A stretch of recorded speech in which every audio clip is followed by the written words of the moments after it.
I was just now chatting to my daughter, one of my daughters, about the colour of history. She started the discussion. She's very much into history, and she started it by, she was talking, as you know, she learns music, and she was talking about, you know, Minims and Crotchets and all that sort of thing, and how the Americans call those things, you know, whole notes, half notes, quarter notes, eighth notes, and all that sort of thing, you know. So she, you know, as she was arguing, they've lost the colour of music there a little bit, you know, by throwing away the old words. I don't know what the history of all of that is, the terminology in music and all that sort of thing. But and I said, that reminds me of BC and AD, you know, and how they threw those terms away and brought in something much more beige, BCE and CE, and then we started chatting about all that, you know, and how what you're doing there is you're throwing away the colour of history, you know, because BC, before Christ, and AD, after Ding Dong, what is this, Domini or something? I don't know the Latin, but whatever the Latin is, you're throwing away the colour of history, you know, instead of before Christ. It's nothing to do with religion.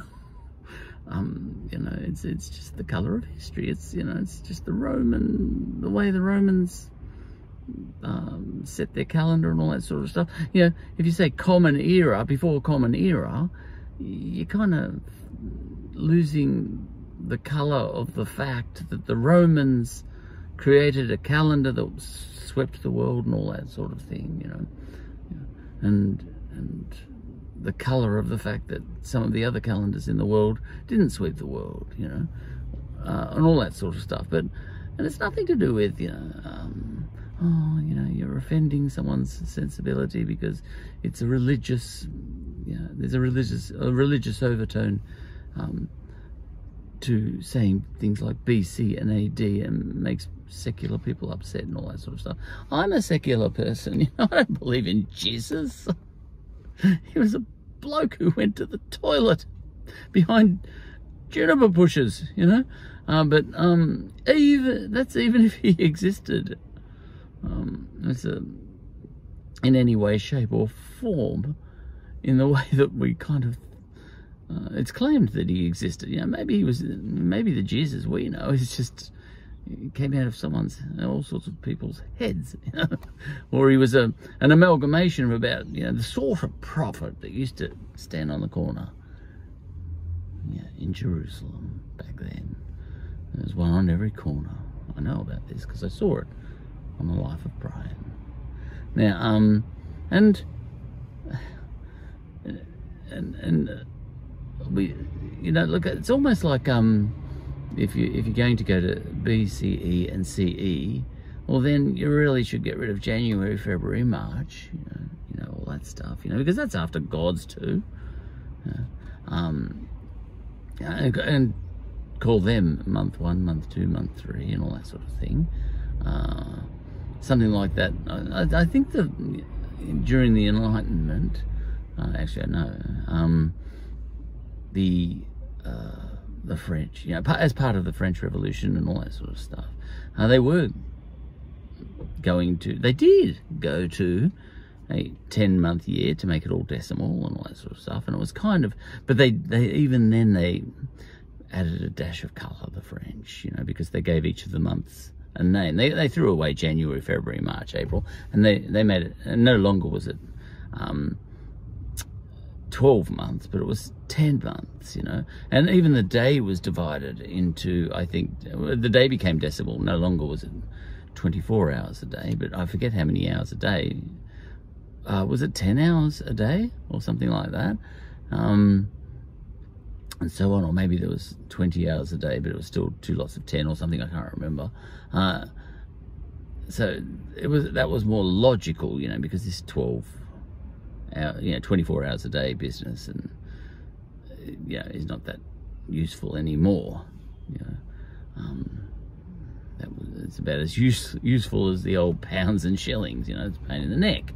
And it's better to go decimal. Yeah?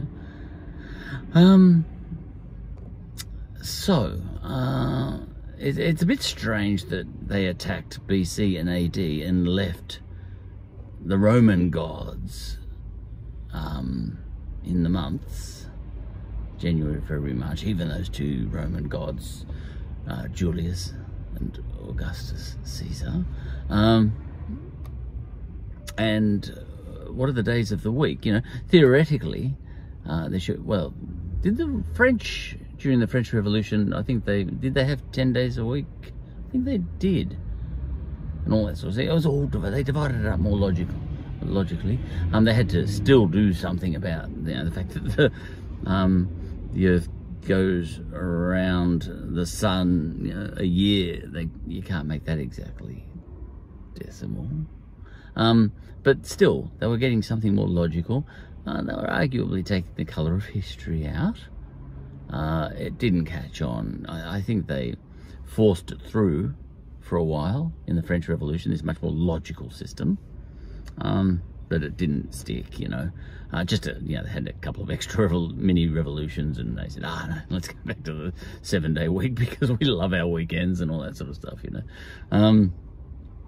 It just feels better. But I think it's a bit arbitrary to attack BC and AD. As I say, I don't care about the whole Jesus side of things. I just like the whole, you know, it just connects us back to history and Rome and all that sort of stuff, because they're the ones that made the calendar, the Romans. Forget Jesus for a minute, just, you know, even though the Romans were a pack of bastards, which they are, yeah, and which we are, because we are still Romans. Rome continues, you know. I'm living in Rome, the next iteration of the Roman experiment, the Greco-Roman experiment to a very large extent. But to attack BC and AD is a bit arbitrary, I think. Yeah, technically speaking, I think, because you're not attacking January, February, March, April. You're leaving those gods there and knocking off the other god. You know, knocking off Jesus. You're quite happy with Mars, you know, the planets, yeah. And what are the days of the week? Are they mostly, yeah, it's Thursday, Thor, you know, or something like that. You know, there's Germanic gods in there too, I suppose.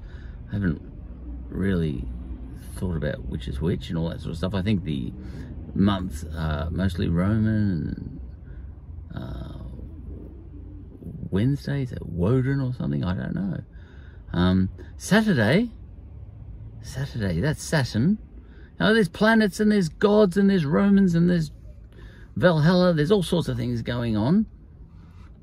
Saturday, I think, is Saturn's day. Is that right? And so on and so forth. All right. I could be wrong on that. That really doesn't matter. The point is, it's a bit arbitrary to attack AD and BC. Or is that a compliment, really? Yeah, a huge compliment to Jesus, you know, to try and ban him. Because you know, people are obviously not feeling very threatened by the Roman gods, and they're not feeling very threatened by the planets. They're not feeling very threatened by the Germanic gods and all that sort of stuff. But it's almost a bigger compliment, isn't it? To be airbrushed out of history, like Jesus has been in the naming of that time scale, BC and AD, you know, where the Roman gods haven't been airbrushed out of that other time scale system, you know, the months of the years and all that sort of thing. Do we do say year 1, year 2, year 3, don't we? All the other cultures have got this sort of thing too. The Chinese have got all those dogs and rats and things like that, haven't they? And but the only one who's been really knocked off is Jesus, and that's almost a compliment, I think. So well done, Jesus, I suppose. It's a compliment I think, to be banned. I like rock and roll, by the way, and there was a song, Wake Up Little Susie, by the Everly Brothers, and that got banned. And the writer, the Everly Brothers had a husband and wife team who wrote their songs. They were amazing, that husband and wife team. And when they heard they'd been banned, because Wake Up Little Susie, you know, a teenage couple that went to the drive-ins and they fell asleep, which inferred something had happened. So the song was banned all over the joint in America for that. Jeez, imagine if they got a load of rap songs and hip-hop and all that sort of stuff these days. But anyway, they banned that song, and Wake Up Little Susie, we're both in trouble, you know, in trouble deep. I can't remember the words. And the writer said bingo, because that's a compliment. And not only that, it's going to sell like hotcakes now because they've banned it. Yeah, because rebellious teenagers will be saying, "What did they ban? What did the older generation ban?" So I think every time I see B, C, E, and CE, it screams, Jesus. Yeah, I see. Just in the fact that it's not BC and AD. That's what I think. But there you go. The colour. Look, it's really all about the colour of history. Look, I would vote for BC and AD on one level because it retains the colour of history. It connects us back to Roman history more than Jesus history and all that sort of stuff, you know. And you get a sense of, oh, they were sitting there, the Romans, trying to calculate when Jesus was born, you know, and they were doing all sorts of clever things, trying to work out probably when, you know, Halley's Comet came around last time or something, or when this eclipse happened or that eclipse. I don't know. You know, but it connects you back to that whole colourful history when you talk BC and AD. But BCE and CE means, you know, this is the era now that we commonly sort of all agree is the common era. And before this sort of era, you know, we'll call that before the sort of current era. You know, it's really beige. Why not start calling the days of the week day 1, day 2, day 3, you know? Yeah, why do you want your Monday, Tuesday, Wednesday? So that's that.